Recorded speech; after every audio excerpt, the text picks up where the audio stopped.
One of the biggest misconceptions about healing is that it's supposed to feel pretty. It's supposed to feel peaceful. That's not my experience. It feels like chaos. It feels like a war, like all my cells are in a battle of the ages. It's like fucking Lord of the Rings in there.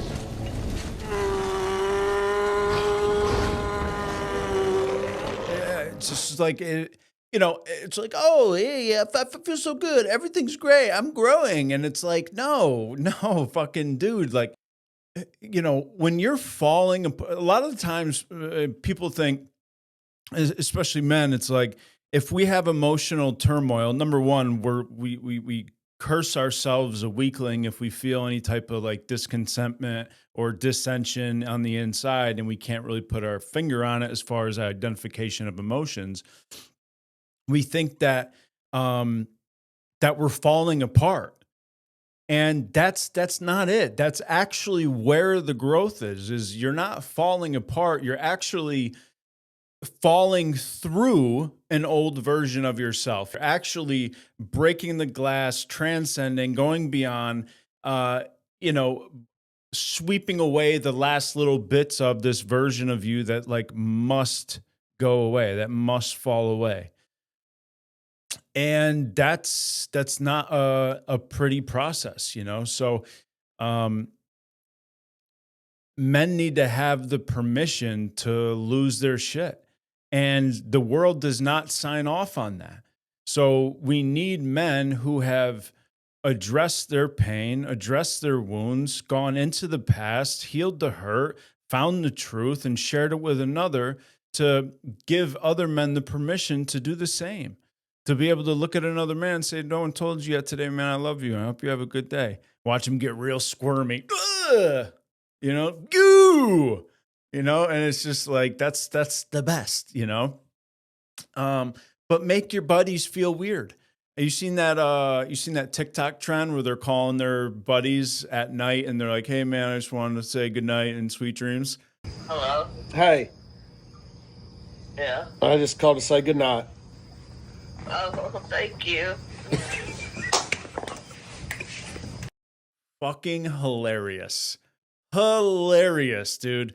Like take that trend, but like don't do that shit. That's a little weird. Don't call and say goodnight, but pepper it through the middle of the day a little bit. Hey, what's up, man? How you doing? Or stop and check in or something, man. But you know, peace and growth, that's a result of chaos, of being disheveled on the inside, being confused, not knowing what's up or what's down, and feeling like you're losing your shit. At least that's been the case with me. I was sharing with somebody earlier this morning, and I was talking about something that recently happened. I'd gotten in an argument with someone. Really, I had like lost my shit, man, and I like this new person stepped forward. It was just all ego. I was just like I was trying to be hurtful, and dude, I woke up the next morning and I was like, who in the fuck was that guy? Like I was so taken aback. The emotional hangover was palpable. I mean, it was just real. And amends were made. However, is as hard as that was, right? To be in that space of complete like emotional dysregulation, anger, right? It needed to happen because both parties were carrying around hurt and things that had just stuck on some of the cells and they didn't really have answers for. And we didn't realize as men that we were hurting, and I'll speak for myself. Like I was not aware of this wound, or that these wounds were still so tender, you know? And so that taught me something, man. I learned that growth, healing, those things need to happen. Chaos, arguments, I think a lot of the times in relation to others,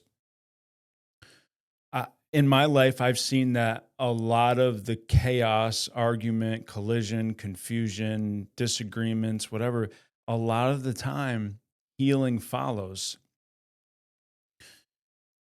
And I'm not able to like, I can't, it's like, how are you going to heal your, rel- your, your insecurities and relationships and trauma bonding and insecurities and sensitiveness and neediness and all? How are you going to experience all that on your own if it's not being like triggered, right? It's like, God, I think I'm like doing really good. I get in a fucking relationship and I'm like the worst. I'm like, where'd all this selfishness come from? I'm selfish and angry all the time. And I wasn't aware of that prior to getting into a relationship. I'm like, well, I'm fucking doing great, dude.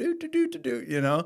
And it's like, no, you're not. So life is a series of ups and downs, and you need both. So I realized like that collision, that argument that I had, as much as it hurt, how uncomfortable it was. There was like this different person that stepped forward and had this battle. And as much as that sucked, I look back on it in retrospect always, and that now bears fruit in that relationship. It got me closer. It got us closer. And that would have never happened unless we didn't butt heads, you know? So I think that smacking your head up against the wall is part of the deal. And so healing doesn't feel peaceful in the moment. It's like okay, I didn't even know that something like it was like in that argument, right? Like a thread or a piece of fabric got ripped open, and I didn't realize that it was already about to break, that the thread was weak. And so this argument ripped it open, showed me that the thread was faulty, it was withering, and I wasn't aware. And then the healing was consciously stitching it up back together and addressing the hurt, addressing the wound. But had I not gotten in that argument, I'd still be walking around with that weak and feeble, faulty thread thinking that I'm good. And so, again, who the fuck is out here saying that healing is supposed to feel peaceful? That is not my experience, man. I mean, even the will of God, it's like, yeah, sometimes you're in it and you're flowing and you know, other times it's like your flesh is kicking and screaming, but you know that you have to walk forward, step forward and do this next right hard thing. Um so give yourself some damn grace, guys, men, right? Give yourself some grace. Like, you're allowed to not be okay. It's okay to not be okay. You actually have to not be okay a lot to learn how to build okayness into your character, to like push it into your bloodstream and make it part of the mitochondria and adenosine triphosphate, ATP. So, yep. You know, dude, listen, like, I don't know, dude, let yourself lose your shit a little bit. But, you know, d- don't don't be mistaken though. Like, you have things to work on. Like the fact that we're losing our shit, right? You're giving yourself the permission for that thread to break. And then if you're not willing to stitch it back up, now you're the asshole, right? Because now you're just ripping shit up. and you're being careless and inconsiderate and hurtful and all that fun shit. So, I don't, let's get rid of this false notion that healing is supposed to be pretty and peaceful. I think when I'm moving around in peace, that's a result of going through some tough stuff. But, you know, the learning, the lessons is like, if I'm going to have ups, the downs have to happen also. And that's tough to accept, but every time in retrospect, it's worth it every single time. Always gets me closer to something, and hopefully makes me more gentle of a man. Because that's my number one aim. That's one of my biggest aims as far as like being a character. Like I want to be gentle. I want to be approachable. I want to smile more. I'd like to be nicer, to be honest with you, but maybe next year. Peace. Yep.